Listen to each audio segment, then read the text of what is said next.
Te bendiga mucho, familia. Qué bueno que podemos estar juntos una vez más para proclamar y exaltar el nombre de nuestro Señor. Amén. Se me quedaron dormidos. Amén. Ahora sí, gloria a Dios. El día de hoy quiero eh, invitarte a que me acompañes a una palabra que se encuentra en los Salmos. Un salmo muy conocido, un salmo que hemos estudiado muchísimo. Salmo capítulo 121. El Salmo 121, uno de los muy conocidos. Y dice así la palabra del Señor, Salmo 121, verso del 1 en adelante. Levantaré mis ojos a los montes. ¿De dónde vendrá mi socorro? Mi socorro viene del Señor que hizo los cielos y la tierra. No permitirá que tu pie resbale, no se adormecerá el que te guarda. He aquí, no se adormecerá ni dormirá el que guarda a Israel. El Señor es tu guardador. El Señor es tu sombra a tu mano derecha.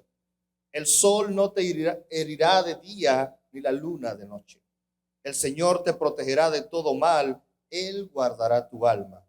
El Señor guardará tu salida y tu entrada desde ahora y para siempre. Oramos, Padre, gracias hoy por tu palabra. Ella es viva y eficaz. Habla hoy a tu pueblo porque necesitamos de ti. Tú que nos guardas, tú que eres nuestro pronto refugio en las tribulaciones.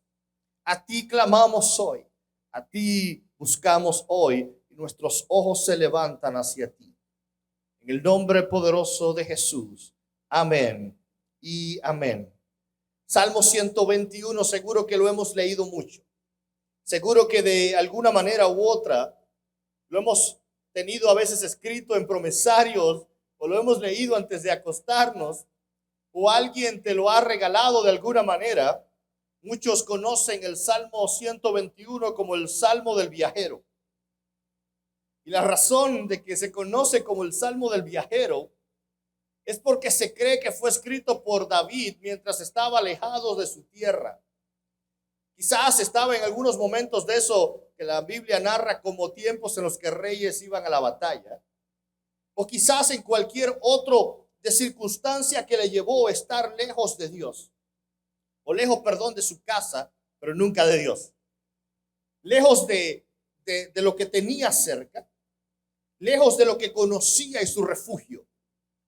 ¿Verdad que cuando estamos en casa, cuando estamos rodeados de las cosas que conocemos, cuando estamos en lugares que nos parecen familiares, nos sentimos a salvo, nos sentimos seguros? Pero cuando vamos a lugares desconocidos, perdemos automáticamente esa seguridad que tenemos. Yo sé que la gran mayoría de nosotros aquí hemos venido hasta un país extraño que no fue el país donde nacimos. Y quizás vinimos de diferentes maneras. Pero el llegar hacia un nuevo país, emigrar hacia un nuevo país, trae un reto que es común para todos los que venimos y es enfrentarse a lo desconocido. No sabes lo que te vas a enfrentar, no sabes si será bueno o malo, será fácil o será difícil. No sabes las batallas que tendrás que enfrentar. Y cada uno de nosotros tiene diferentes historias. Diferentes historias que contar de cómo fue su travesía hasta aquí. Pues David sentía algo parecido, el sentimiento de inseguridad, de sentirse alejado de su casa, sentirse alejado de la protección de su palacio y quizás de sus hombres de confianza, los poderosos guerreros a su alrededor. En medio de todo aquello, David expresa en el Salmo 121, verso 1, levantaré mis ojos a los montes. ¿De dónde vendrá mi socorro? ¿De dónde? Sabes, el inicio de este salmo trae dos tipos de perspectiva. Lo podía haber estado diciendo de dos formas. Lo primero era una perspectiva física. Cuando hablamos de los montes, cuando nos referimos a David, refiriéndose a los montes, tenemos que entender que el hogar de David era Jerusalén. Y que la ciudad de Jerusalén estaba rodeada de montes. Jerusalén se encontraba justo en el centro de un valle rodeado de montañas. Y recuerdo que hace varios años fui invitado a una conferencia en una ciudad llamada Colorado Springs. Y pude experimentar la vista de lo que David pudo haber estado mirando en Jerusalén. Porque la ciudad de Colorado Springs es una ciudad en la parte oeste de los Estados Unidos que literalmente es un valle rodeado de montañas. Tú puedes pararte en cualquier punto de la ciudad y a cualquier lado que mires, verás montañas alrededor tuyo. No seremos capaces de ver más allá, solo montañas rodeando. Pero de alguna forma, estas murallas podían ser un sustento, una fortaleza natural para la ciudad de Jerusalén, pero también los montes con mucha frecuencia eran conocidos por sus peligros, por ser lugares difíciles.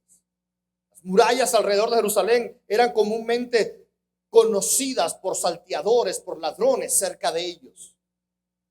¿Quieres un ejemplo de ellos?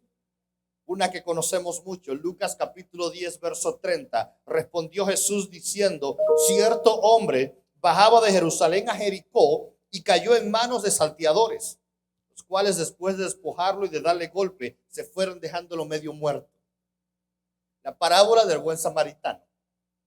Dice la palabra del buen samaritano que cierto hombre bajaba de Jerusalén hasta Jericó, cruzando esas montañas. Así estaba Jerusalén, en lo alto, y más allá de las montañas empezabas a descender hacia ciudades como Jericó. Así que las ciudades de Jerusalén y sus montañas y sus montes podían desde la perspectiva física representar miedo, representar problemas, representar adversidades físicas. Y por eso David clama en este primer verso: levantaré mis ojos a los montes. A donde quiera que estoy levantando mis ojos y veo los montes, no estoy viendo situaciones fáciles. Pero ¿de dónde vendrá mi socorro? ¿De dónde viene mi ayuda?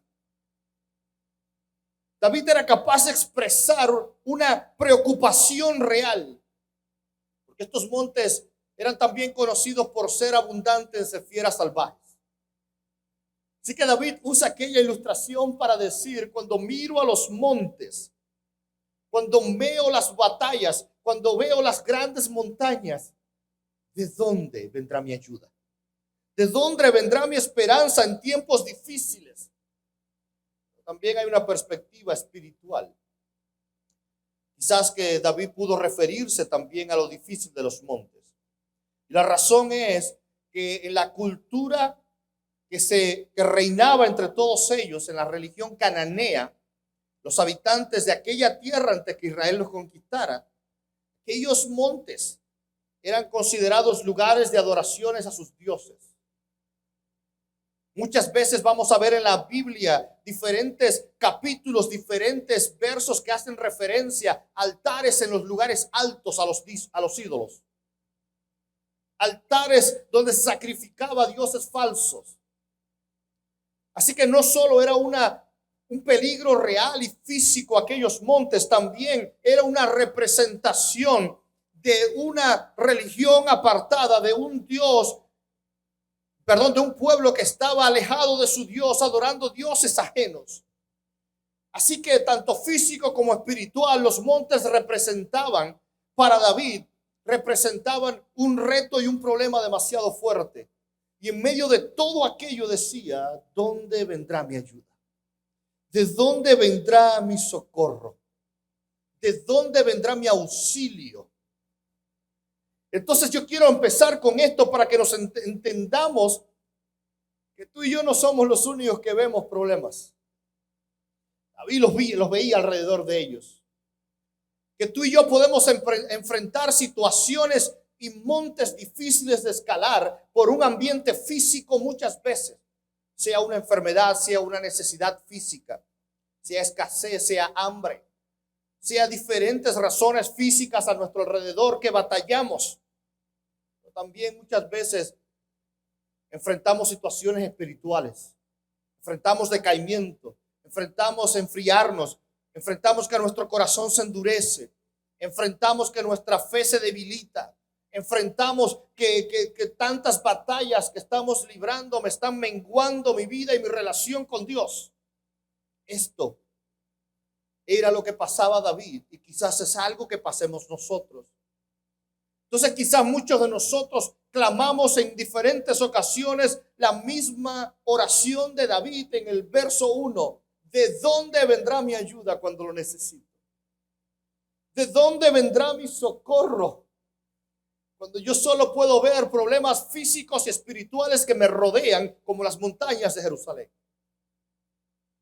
Pero en medio de todo esto podemos quizás pensar que muchas veces las murallas también eran vistas, o los montes, perdón, eran vistos como una señal de fuerza y de seguridad. Porque también estas murallas le ofrecían una protección única a Jerusalén en tiempos de guerra.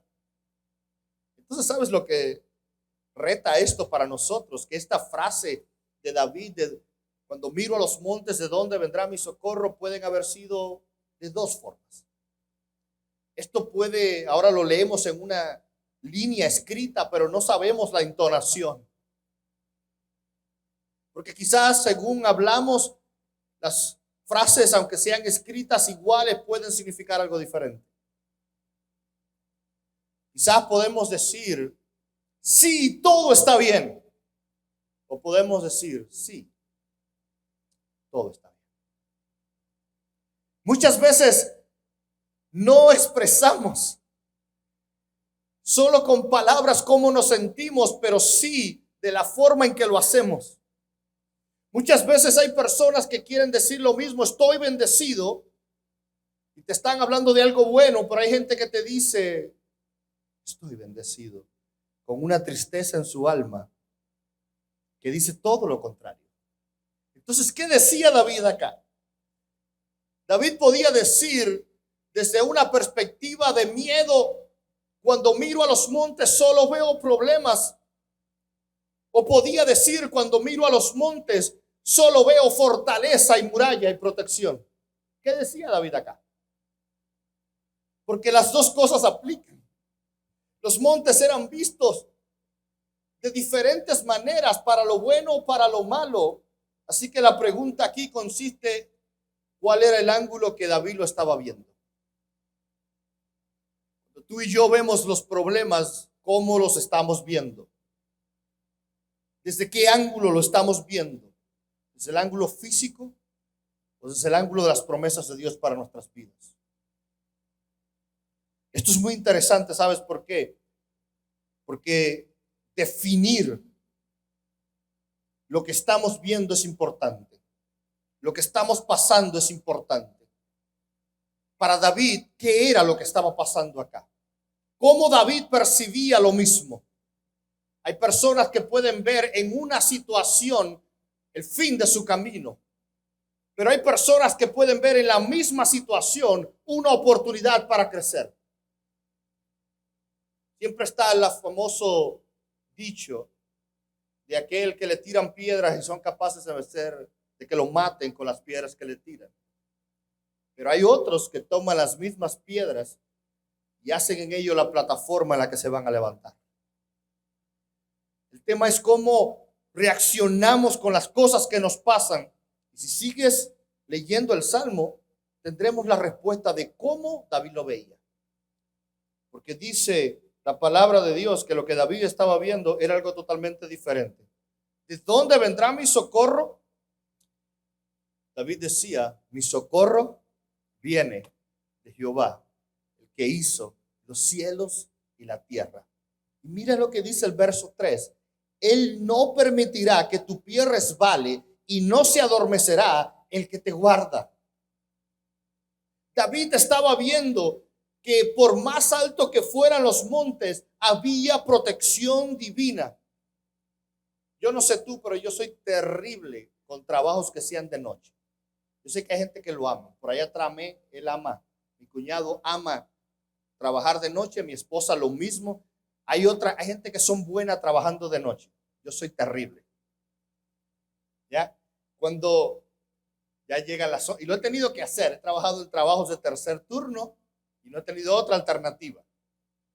Pero creo que uno de los trabajos que me costaría mucho, mucho hacer sería esa gente de seguridad que cuida los lugares toda la noche. Porque me dormiría los primeros minutos. ¿Y sabes lo que es terrible? Cuando una persona no está dormida, está adormecida. Porque luchar contra el sueño es algo muy difícil, ¿ok? Es muy duro. Tú quieres tener tus ojos abiertos, pero tu cerebro dijo, me desconecté. Se acabó. Tú quieres enfocarte, tú quieres hacer tu mayor esfuerzo, y entre más lo intentan, menos lo logramos. Y cuando estamos en un proceso de adormecimiento, usted sabe lo que hace, que parece que estás funcionando, pero no estamos conscientes. He conocido personas que han tenido accidentes graves trabajando en fábricas de noche porque empiezan a adormecerse y su cuerpo sigue funcionando, pero su mente no está ordenando nada. Su mente le está diciendo a dormir. Así que ya cuando tú estás adormecido, tus instintos no funcionan igual. Las órdenes del cerebro no funcionan igual, así que cometemos errores graves. Por eso me importa mucho lo que dice acá David, porque David dice, no solo él cuidará de que mi pie no resbale, también dice, y no se adormecerá el que me guarda. Cuando llega la noche, cuando llega el momento difícil, David está diciendo, mi Dios no es un Dios de temporadas. Mi Dios no es un Dios de circunstancias. Mi Dios no es un Dios que está activo en horarios de oficina, de 8 a 5 y después para casa. Mi Dios es alguien que aún de noche no pierde el instinto, no pierde la capacidad de protegernos en todo momento. Así que me gusta mucho porque cuando estaba estudiando un poco el Salmo 121, encontré más de 6 ocasiones, muchas ocasiones, donde el salmista usa la misma palabra, la palabra hebrea shamar. La palabra hebrea shamar es una palabra hebrea que significa mi cuidador.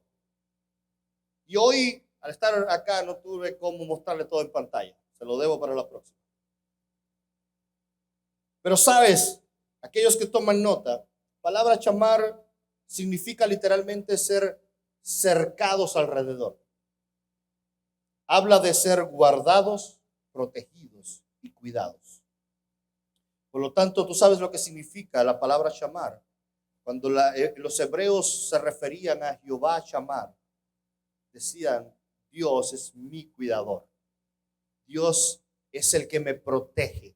Es el que me tiene cercado. Eso es lo que decían los judíos.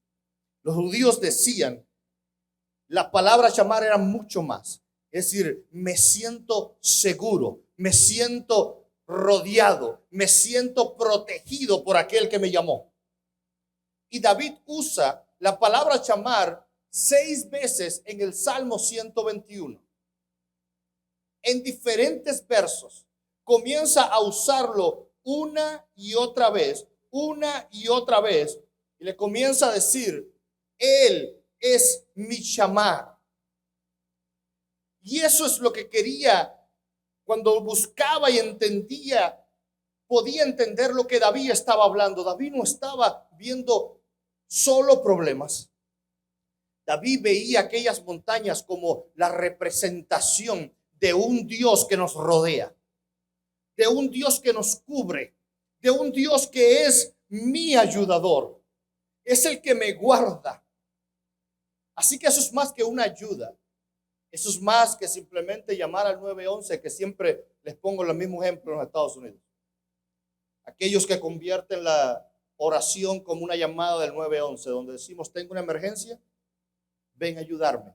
¿Sabes lo que hace la ambulancia? Viene, bueno, en los Estados Unidos viene ambulancia, bomberos, policía y todo lo demás. Pero normalmente la ambulancia va a saber qué es lo que te pasa. Y sabes, después que estés seguro que estás a salvo, lo que va a hacer, se fue.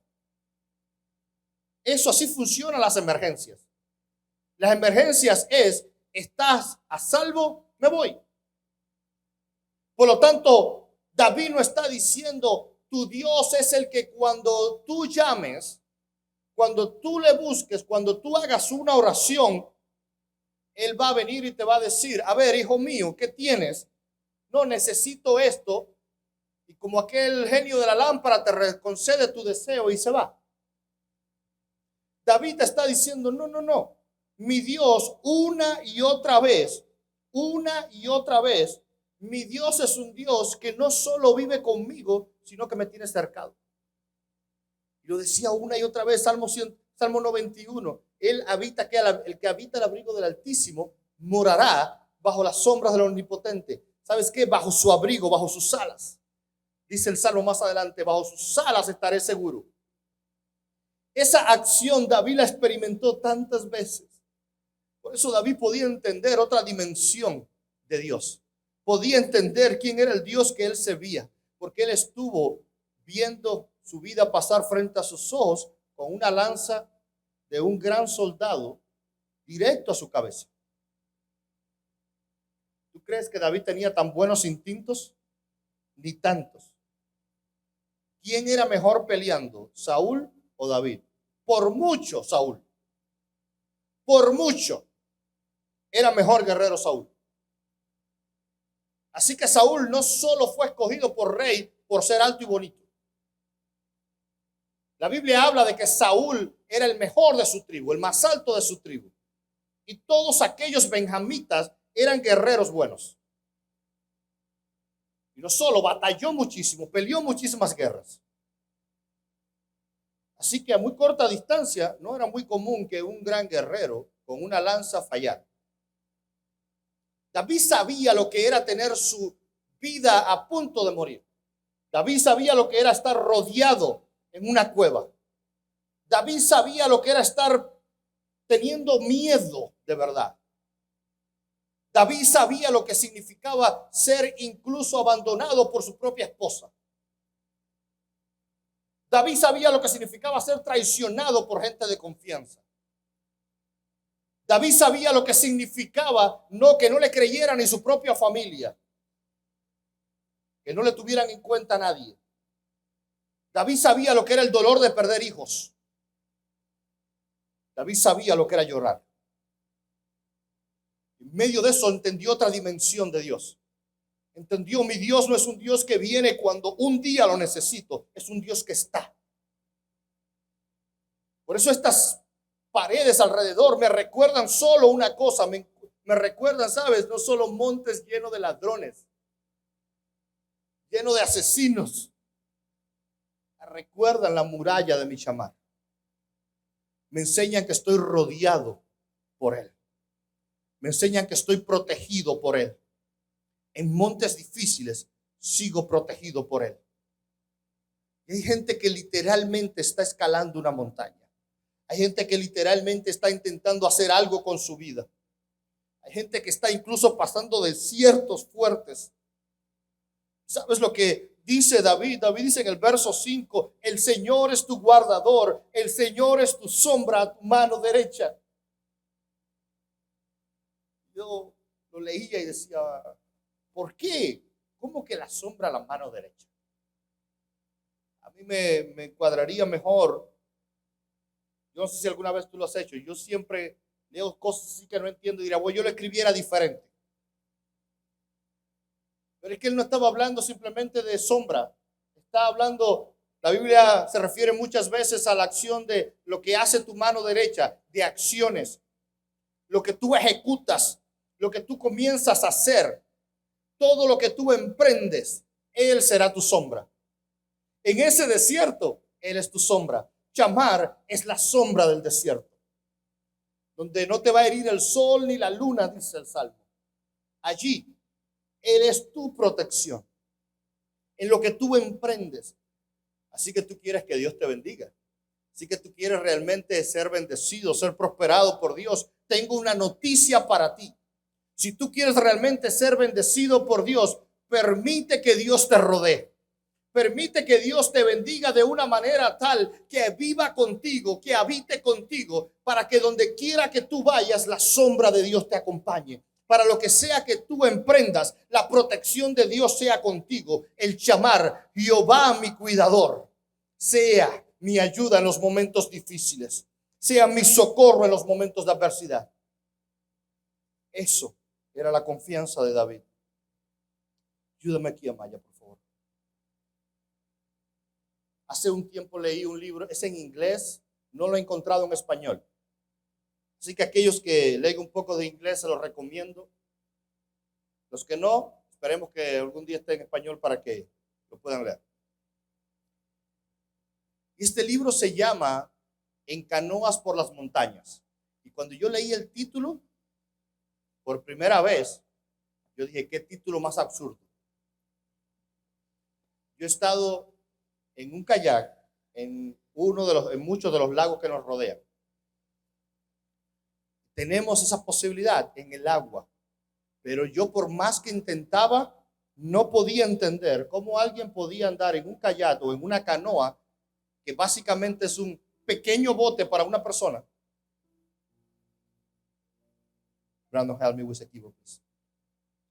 No podía entender que fuera posible ir a las montañas en una canoa. Y mientras leía el libro, entendí que este libro, de hecho, hace referencia a una historia real. A una historia que ocurrió en el 1804 aquí en los Estados Unidos. Escucha bien, 1804. Muchísimos años atrás. Cuando el presidente Thomas Jefferson decidió dar una orden de que 2 capitanes pudieran navegar por el río Missouri, lo que hoy es el río Mississippi, el río más largo de los Estados Unidos, y empezar a navegar hacia el oeste, porque justo en ese momento los Estados Unidos había adquirido había unificado todo el país y había adquirido la parte oeste de los Estados Unidos. Hasta aquel momento solo era mayormente conocido el oeste. Pero escucha bien esto. Muchas personas pensaron que como el este lo conocían, ellos entendieron que así mismo iba a ser el oeste. Y hoy lo entendemos y decimos absurdo, pero es lo que creyeron que como ellos conocían, lo que les rodeaba a sí mismo iba a ser lo desconocido, como mismo era su casa. Y le encomendaron a una tripulación que navegaran por todo el río hasta llegar al Océano Pacífico, del otro lado de los Estados Unidos, para encontrar la ruta de agua que pudiera conectar el comercio con el Océano Pacífico. Así que los capitanes Lewis y Clark se encaminaron en esta misión. Y después de 5 meses de estar navegando, se encontraron con un serio problema. Se encontraron que el río se acababa. Y se encontraron, en vez de la continuidad del agua, en vez del Océano Pacífico que estaban buscando, lo que se encontraron fue las montañas rocosas, una de las cordilleras más grandes de los Estados Unidos. Así que cualquier persona en su lugar hubiera dicho, no nos preparamos para esto. No estaban nuestros planes, volvamos. Pero estos 2 capitanes tenían una meta, tenían una misión. Tenían algo que se les había encomendado. Así que ¿sabes qué hicieron? Tomaron sus canoas y subieron las montañas. Tuvieron que abandonarla y pasar el invierno. Meses después retomaron la búsqueda y después de recorrer más de 1,600 millas, llegaron a un próximo río. Volvieron a construir canoas, volvieron a subir al río y meses después llegaron al Océano Pacífico. Nunca se hubiera quizás conectado el Océano Pacífico en aquella época si aquellos 2 y los que les seguían no hubieran dicho, hay unas montañas en el medio, pero mi objetivo está del otro lado. Lo que yo estoy esperando está del otro lado. Así que muchas veces tendremos que tomar las canoas cuando la vida nos pone una montaña de frente. Y tendremos que subir la canoa, esas montañas, para llegar al otro lado, porque tengo una meta que perseguir del otro lado. Lamentablemente encontramos demasiadas personas en este siglo XXI que quieren un cristianismo demasiado fácil. Un cristianismo que cuando encuentran su primera piedra al frente, su primera montaña, dicen automáticamente: ese no es el tipo de iglesia que yo busco. Ese no es el tipo de vida. Ese no es la vida de flores que me prometieron. El cristianismo también tiene espinas. Así que mejor nos volvemos al lugar donde yo conozco. Pero quiero decirte algo: no hay forma de volver al pasado. El que regresa al pasado está condenado a repetirlo. Así que hay una sola forma de avanzar, y es cruzar los obstáculos de los que nos enfrentamos en la vida. Así que cuando te enfrentas a esos obstáculos, ¿con qué actitud vas a ver esa montaña? ¿Como el final de tu carrera o como la oportunidad de hacer historia? La oportunidad de testificar a otros que si Dios lo hizo contigo, lo podrá hacer con ellos también. Cada montaña que tú cruzas es un nuevo nivel espiritual que Dios te está permitiendo llegar. Cada prueba que tú superas es un nuevo peldaño en el cual has crecido estatura espiritual. Y cada una de esas victorias que has obtenido va a ser los testimonios que otros verán para caerte atrás. Para decirte: es posible realmente hacerlo, es posible intentarlo. Yo quiero que terminemos el día de hoy una última canción que habla de una mujer que lo perdió todo. Cuando tenía lo más increíble de su vida, perdió a su hijo, a su gran promesa. Perdió lo más preciado que tenía. Así que se tuvo que encerrar y decir: Shamar, protégeme. Jehová, cuídame. Sé tú el que vengas conmigo. Así que si tú tienes hoy una montaña que tienes que superar, si tú tienes hoy algo que tienes que conquistar, yo quiero invitarte simplemente que nos acompañes, que te pongas en pie y cantes con nosotros. Pero más que cantar, que conviertas esta canción en una oración. Tú puedas orar a través de música y tú puedas decir: Señor Jesús, sé mi protección, sé mi cuidado, sé mi socorro en los momentos de adversidad. Yo quiero tu presencia, mi amado. Yo quiero, te necesito que intervengas en mí. En el nombre poderoso de Jesús, a ti clamamos hoy.